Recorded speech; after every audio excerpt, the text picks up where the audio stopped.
The first time I saw her I was 24 and stationed on Helix 9, a remote mining outpost orbiting a dying red star.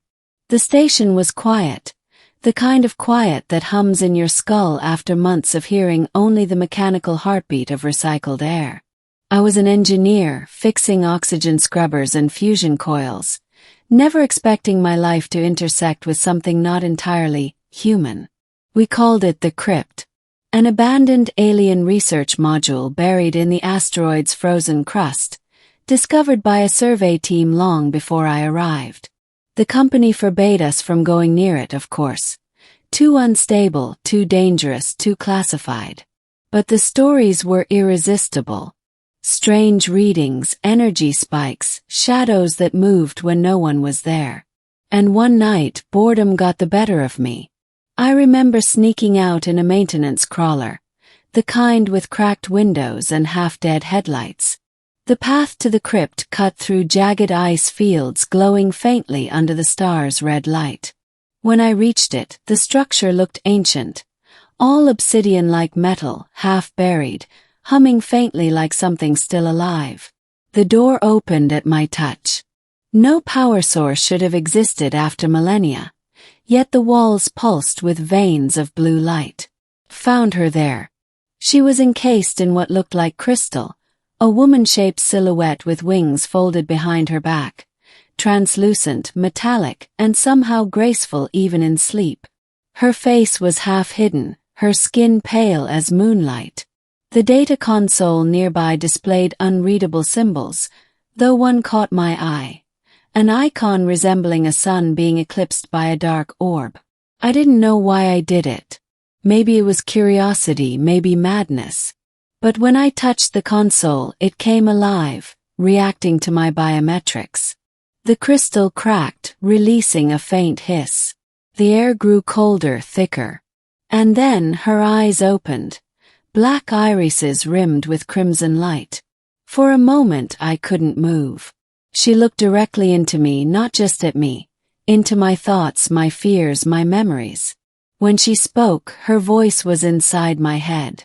"You have unbound me." I stumbled back, terrified. What are you?" managed.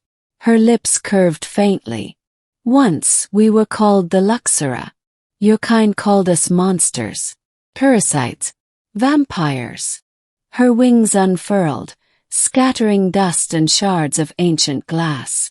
She was tall, regal, and inhumanly beautiful, eyes shimmering with hunger and sadness. I should have run. I should have sounded the alarm. But instead I asked, "What will you do now?"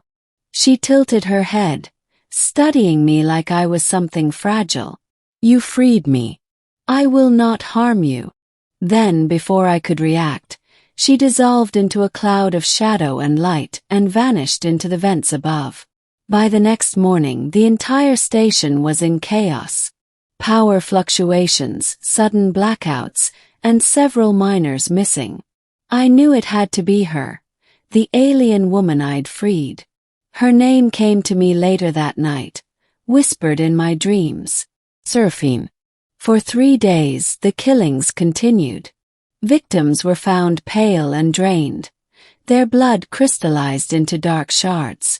Command issued evacuation orders, but before I could leave, she came back. In the dark of my quarters, she appeared again, eyes burning, lips stained with light. "I could not help it," she said. "The hunger. It's a curse of what I am." I should have shot her then. I had a plasma cutter in my hand, shaking, but something in her eyes stopped me. Beneath the predatory shimmer was guilt. "Then leave," I told her. "Go before they find you." "I cannot," she said softly. "You released me from my prison. I am bound to you until the debt is paid. Then pay it by disappearing." She smiled, faint and tragic. "One day I will." And with that, she was gone again, and so were the lights on Helix 9. When the company rescue ship finally arrived, they found the outpost deserted. I was the only survivor, and I had no explanation. They called it an electrical catastrophe. I was reassigned, then eventually discharged, carrying the memory of Seraphine like a splinter in my mind. That was 12 years ago.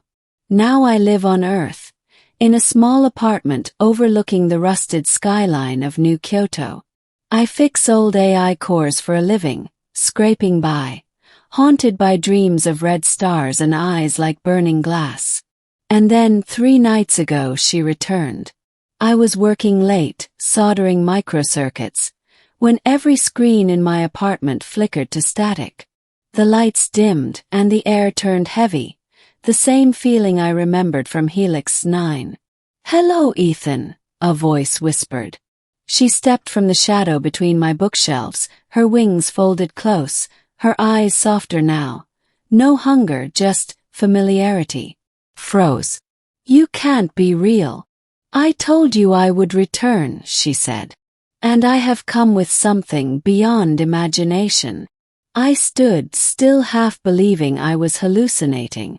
"Why now?" "Because time has changed. The veil between your kind and mine grows thin. And because I owe you more than a life debt." She reached out, her fingers brushing my temple. In an instant, my vision exploded into color. I saw memories that weren't mine. Worlds of glass and fire, cities orbiting black suns, beings of energy and thought. I saw her people, the Luxora, once rulers of a galactic empire, sustained by the energy of living stars. But then came their downfall. They learned to feed on blood to survive after their sons died. They became wanderers, exiles, vampires in the oldest sense. And Seraphine, she was the last. When the vision faded, I collapsed, gasping. "Why show me this?" "Because," she said, "what I offer now is choice. The gift of what comes after extinction." She extended her hand. Resting in her palm was a small, crystalline sphere pulsing with faint light. A star seed, the core of a collapsed Luxoran world.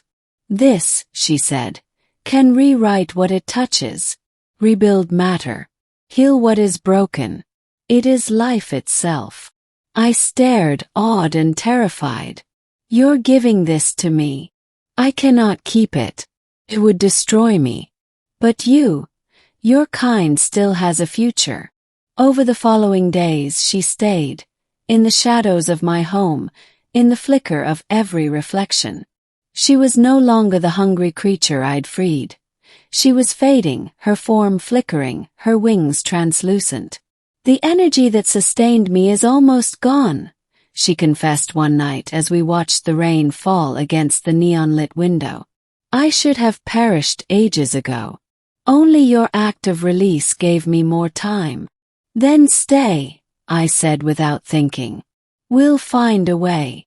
She smiled sadly. "You still think like a human. Not everything broken can be fixed by will alone." The world outside was collapsing anyway. News feeds filled with reports of climate riots, failing satellites, nations fighting over dwindling oxygen reserves. Humanity was dying in slow motion, and here I was, sitting beside something not of this world, holding the literal key to rebirth. But I didn't trust it. Not yet. "What's the cost?" "Yes. There's always a cost. Wisdom suits you," she said softly. "Yes. The seed requires a soul. One consciousness to guide its transformation. If misused, it becomes a parasite. It will consume rather than create." I looked at her. "And you think I can control it?" "I know you can." "Why me?" "'Cause years ago you chose compassion over fear. That is the only quality that can wield creation without corruption." That night I dreamed again. Only it didn't feel like dreaming. I was standing on a barren world beneath a blood-red sky. Seraphine stood beside me, but she was fading, her outline dissolving into particles of light. "The seed will awaken soon," she said. "It will search for a guide. If you refuse it, your kind will fall within a century. If you accept it, You may become something else entirely. I wanted to tell her no, that I didn't want that kind of power, but the look in her eyes stopped me. There was hope there, fragile, flickering hope. When I awoke, the sphere floated above my chest, pulsing in rhythm with my heartbeat. By morning, the government knew. Somehow, the energy surge from the sphere had been detected. My building was surrounded. Drones filled the skies. I heard the loudspeakers shouting orders. Citizen Ethan Cole. Surrender the alien artifact immediately. Seraphine appeared again, her form trembling. They will destroy it. They do not understand. What do I do? Yes. Run, she said. And when there is no place left to run, choose. We escaped through the back corridor, descending into the flooded subway tunnels beneath the city. The drones followed, beams cutting through the darkness. She shielded me, her wings deflecting energy bursts, each impact tearing more light from her body. You're dying, shouted. I was dead long before you met me, she said. We reached an old transit hub, half collapsed, filled with dripping wires and echoes of the past. I could hear boots above us, the sound of soldiers closing in. Ethan, she said, her voice fading. The time has come. She reached out, pressing the sphere into my chest. Pain exploded through me, a burning that felt like the birth of stars. My veins glowed, my vision filled with light. Her face was the last thing I saw, calm, serene, as her body dissolved completely into the energy flooding me. Live, she whispered. And remember us. Then she was gone. When I awoke, I was no longer in the tunnel. I stood in a place of silence, a vast white expanse where thought shaped reality. The seed pulsed before me, connected to my mind. It showed me visions. Forests regrowing, oceans clearing, cities alive again. But behind each vision was a shadow, the temptation to control, to dominate, to play God. Seraphine's voice echoed faintly. Creation without compassion becomes tyranny. I made my choice. The explosion that consumed New Kyoto was seen from orbit. Every satellite recorded a pulse of light expanding outward, washing through the planet's magnetic field. For a moment, every dying forest bloomed, every polluted sea shimmered with clarity. The sphere's power spread, not to destroy but to renew. The authorities called it the Aurora event. Billions witnessed it, none understanding what had happened. And me became something else. My body dissolved, yet I remained, not as flesh, but as energy interwoven with the earth itself. I could see the world healing, feel the hum of life rising again. Seraphine was there too. Faint beside me, her voice carried on solar winds. You did it, she said. I didn't save it alone, I replied. You gave me the choice. Then the Luxora are not gone, she said. Their last spark lives on, not in hunger but in hope. Centuries passed in moments. I watched humanity rebuild, cleaner, wiser, more humble. They never knew my name, but they called the day of the light the dawn of renewal. And sometimes in the shimmer of the atmosphere, I see her, wings spread across the auroras, watching with that same serene smile. The gift she brought truly was beyond imagination. Not immortality, not power, but the chance to begin again. And though I no longer breathe, I still remember the first time I met her. Frozen beneath alien ice, her eyes opening for the first time in 1,000 years. I freed her then. And in the end she freed us all.